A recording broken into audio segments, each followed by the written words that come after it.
नमस्कार. आज आपण एका खूप जुन्या पण तितक्याच महत्वाच्या कथेबद्दल बोलणार आहोत. हृदयाचा धनुर्धर. ही एक अशी गोष्ट आहे जी शेकडो वर्षांपूर्वी सांगितली गेली असली तरी तिचा धडा आजही तितकाच खरा आहे. आपल्या रोजच्या आयुष्यातल्या संघर्षांवर ती एक वेगळाच प्रकाश टाकते. कधी असा विचार केलाय का की वर्षानुवर्षांच्या कठोर शिस्तीने मिळवलेली मनःशांती जर फक्त एका क्षणात नाहीशी झाली तर काय होईल? कल्पना करून बघा.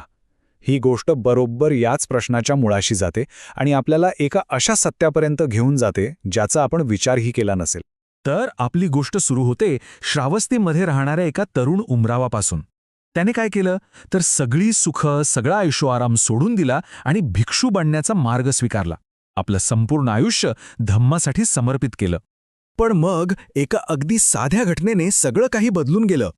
तो शहरात भिक्षा मागत होता आणि त्याची नजर पडली एका सुंदर वस्त्र घातलेल्या स्त्रीवर.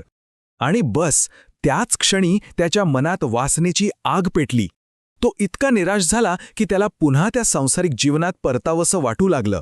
अर्थात त्याच्या मित्रांचं हे लक्षात आलं, त्यांना त्याची काळजी वाटली आणि त्यांनी त्याला थेट गुरूंकडे म्हणजेच तथागतांकडे नेलं, कारण त्यांना खात्री होती की या मानसिक त्रासातून फक्त गुरूच त्याला बाहेर काढू शकतात. जेव्हा त्या भिक्षूने आपली सगळी अडचण सांगितली तेव्हा गुरूंनी त्याला थेट उपदेश नाही केला. उलट त्यांनी एक गोष्ट सांगायला सुरुवात केली. कारण काही गोष्टी थेट सांगण्यापेक्षा कथांमधनं जास्त चांगल्या समजतात नाही का? गुरु म्हणाले, अरे, अगदी शुद्ध आणि स्थिर मनातल्या लोकांच्या बाबतीतही असं घडतं. वासना त्यांना विचलित करू शकते. विचार कर, जो वारा सिमेरू पर्वतासारख्या अढळ गोष्टीला हलवू शकतो तो वाळलेल्या पानांच्या ढिगाराला सहज हलवणारच ना. आणि मग गुरूंनी त्या भिक्षूला एका खूप जुन्या काळातल्या एका शक्तिशाली तपस्वीची गोष्ट सांगायला सुरुवात केली. एक अशी गोष्ट ज्यात त्याच्या समस्येचं खरं उत्तर दडलेलं होतं. तर या कथेचा नायक होता बोधिसत्व, म्हणजे ज्ञानाच्या मार्गावर चालणारा एक महान आत्मा. तो जन्माने एका श्रीमंत ब्राह्मण घरातला होता, पण त्याने सगळी संपत्ती सोडून दिली आणि हिमालयात जाऊन तपस्वी म्हणून राहू लागला. हा तपस्वी तब्बल 12 वर्ष 12 वर्ष राजाच्या बागेत राहत होता. आणि या काळात तो पूर्णपणे शिस्तबद्ध होता. ध्यानाच्या आनंदात इतका रमून गेला होता की त्याची मनःशांती एखाद्या पर्वतासारखी स्थिर, अढळ झाली होती. पण एकदा काय झालं, राजाला राज्याच्या सीमेवर झालेलं बंड मोडायला जावं लागलं आणि जाण्यापूर्वी त्याने राणीवर त्या तपस्वीची सेवा करण्याची जबाबदारी सोपवली. आणि इथेच कथेला एक मोठं वळण मिळालं. एके दिवशी राणीला पाहताच त्या तपस्वीच्या शांत मनात वासनेची एक ठिणगी पडली. विचार करा, ज्याची इंद्रिय इतकी वर्ष शांत होती तो एका क्षणात पार विचलित झाला. त्याची अवस्था अगदी पंख तुटलेल्या कावळ्यासारखी झाली होती. आणि त्या वासनेचा प्रभाव इतका जबरदस्त होता की तो तपस्वी पुढचे 7 दिवस आपल्या झोपडीत तसाच पडून राहिला. अन्न नाही, पाणी नाही, फक्त आणि फक्त राणीच्या सौंदर्याचा विचार करत. जेव्हा राजा परत आला तेव्हा त्याने तपस्वीची ही अवस्था पाहिली. त्याला धक्काच बसला. त्याने मोठ्या काळजीने विचारलं, काय झालं? तेव्हा कुठे त्या तपस्वीने आपल्या या असह्य दुःखाचं कारण सांगितलं. तपस्वी म्हणाला की मला जी जखम झालीये ना ती कुठल्याही बाणाने नाही झालीये, कुठल्याही धनुर्धराने माझ्यावर बाण चालवलेला नाहीये.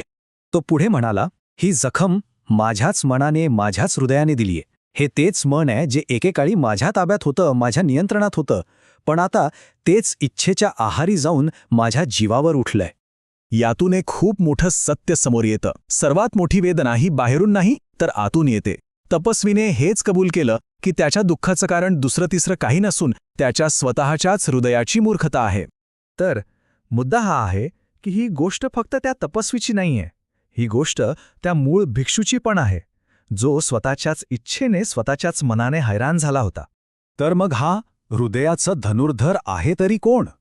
खरं तर तो बाहेर कुठेही नाहीये. तो आपल्या आतच आहे. आपलंच मन. हो, आपलंच मन.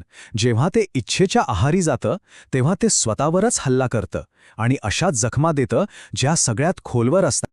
या कथेचा परिणाम खूपच प्रभावी ठरला. तपस्वीने स्वतःला सावरलं आणि तो परत हिमालयात गेला. आणि ही कथा ऐकून त्या तरुण भिक्षूलाही आपल्या संघर्षाचं मूळ कारण कळलं. तो त्या वासनेच्या जाळ्यातून पूर्णपणे मुक्त झाला आणि त्याने अरहंत पद म्हणजे ज्ञानाची सर्वोच्च अवस्था प्राप्त केली. तर जाता जाता एक शेवटचा प्रश्न. ही कथा आपल्याला स्वतःच्या आत डोकावून पाहायला लावते. आपल्या सगळ्यांच्या मनात असा एक धनुर्धर लपलेला आहे का, जो संधी मिळताच आपल्यावरच बाण चालवू शकतो? यावर नक्की विचार करा.